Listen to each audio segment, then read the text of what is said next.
Amigos y hermanos, bienvenidos a este espacio de reflexión y verdad. Hoy comenzamos a poner los cimientos más importantes de nuestra fe cristiana con el inicio de la serie Sola Escritura. Quiero ser muy claro desde el principio. Si lo que vamos a estudiar en esta serie no es verdad, entonces apaguemos las luces, cerremos las iglesias y vámonos a casa, porque estaríamos perdiendo el tiempo miserablemente. Vivimos en tiempos peligrosos, tiempos de confusión donde la autoridad de la Biblia está bajo un ataque constante y feroz. Y lo más triste es que este ataque no proviene solo del mundo ateo, sino que se ha infiltrado sutilmente en los púlpitos y en los seminarios. Se nos dice hoy que la Biblia contiene la palabra de Dios, pero que también contiene mitos culturales y errores humanos. Se nos dice que es un libro inspirador, capaz de mover nuestras emociones como lo haría una gran obra de literatura o una poesía profunda. Pero debemos preguntarnos con seriedad, ¿es eso lo que la Biblia dice de sí misma? ¿Es la Biblia un libro de hombres acerca de Dios? ¿O es el libro de Dios entregado a los hombres? Para responder a esto con la robustez que nuestra alma necesita, vamos directamente a la roca. Abran sus Biblias en la segunda carta a Timoteo, capítulo 3, versículos 16 y 17. Escuchen la declaración más monumental sobre el origen de las Escrituras que jamás se haya escrito. Toda la Escritura es inspirada por Dios y útil para enseñar, para redarguir, para corregir, para instruir en justicia, a fin de que el hombre de Dios sea perfecto, enteramente preparado para toda buena obra. La clave para desbloquear la profundidad de este pasaje reside en una palabra griega compuesta que el apóstol Pablo utiliza aquí, theopneustos. Nuestras Biblias en español la traducen comúnmente como inspirada, pero en nuestra cultura moderna, la palabra inspiración se ha debilitado. Pensamos en un artista que ve un atardecer y se siente inspirado para pintar, o un músico que siente una emoción fuerte y escribe una canción. Eso es una inspiración subjetiva, interna y humana. Pero eso no es lo que Pablo está diciendo. Theos significa Dios, y pneustos viene de pneuma, que significa aliento, viento o espíritu. Literalmente, el texto dice que la Escritura es exhalada por Dios. Permítanme usar una analogía para que esto quede grabado en sus mentes. Cuando yo hablo con ustedes en este momento, mis palabras son el resultado físico de mi aliento saliendo de mis pulmones, pasando por mis cuerdas vocales, siendo modelado por mi boca y formando sonidos inteligibles. Mis palabras son, en esencia, mi aliento articulado. Ustedes no pueden separar mis palabras de mi persona. Si rechazan mis palabras, me están rechazando a mí.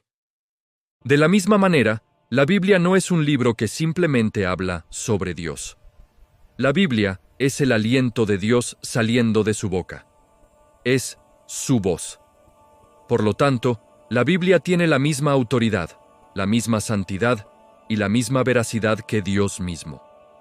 No es un registro de la búsqueda del hombre por Dios, es el registro de la revelación de Dios al hombre. Aquí está nuestra frase ancla para hoy.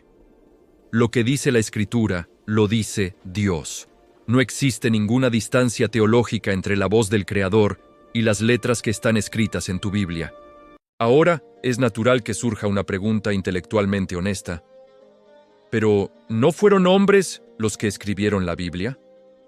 ¿No vemos el estilo de Moisés, la poesía de David, la lógica de Pablo y el griego sencillo de Juan?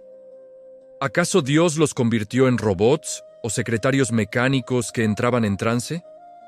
Esa es una excelente pregunta, y la respuesta es vital para no caer en errores doctrinales.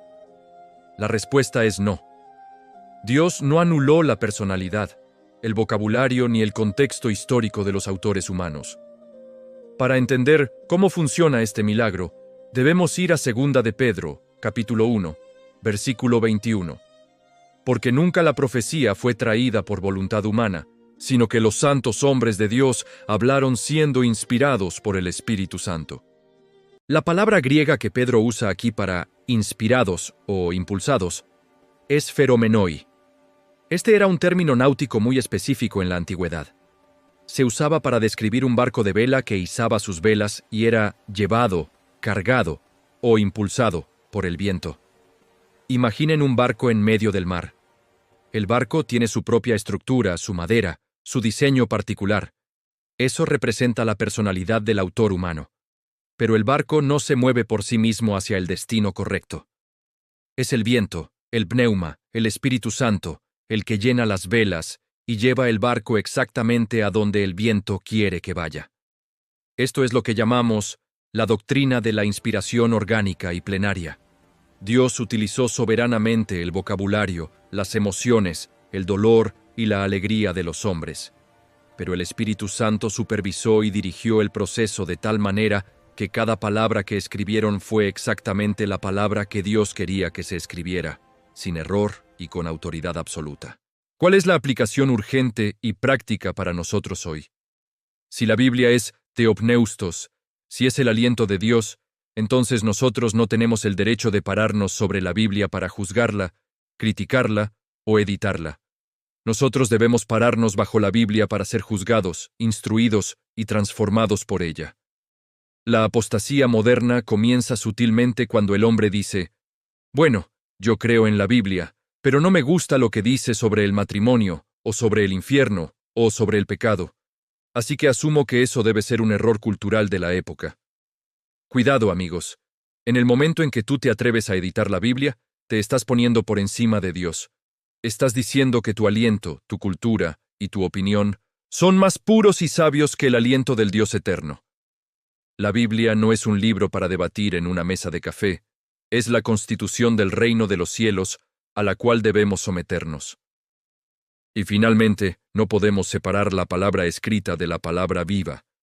Jesús es el Logos, el Verbo de Dios. En Juan 5:39 Jesús dijo a los religiosos de su época: escudriñad las Escrituras, porque ellas son las que dan testimonio de mí. No puedes decir que amas a Jesús mientras desprecias, ignoras o cuestionas su libro. La única forma de conocer al Cristo real, y no a un Cristo imaginario hecho a nuestra medida, es a través de la Escritura inerrante. Ahora bien, si la Biblia viene de Dios, ¿significa eso que no tiene errores? ¿Qué pasa con la historia y la ciencia? ¿Puede Dios mentir o equivocarse?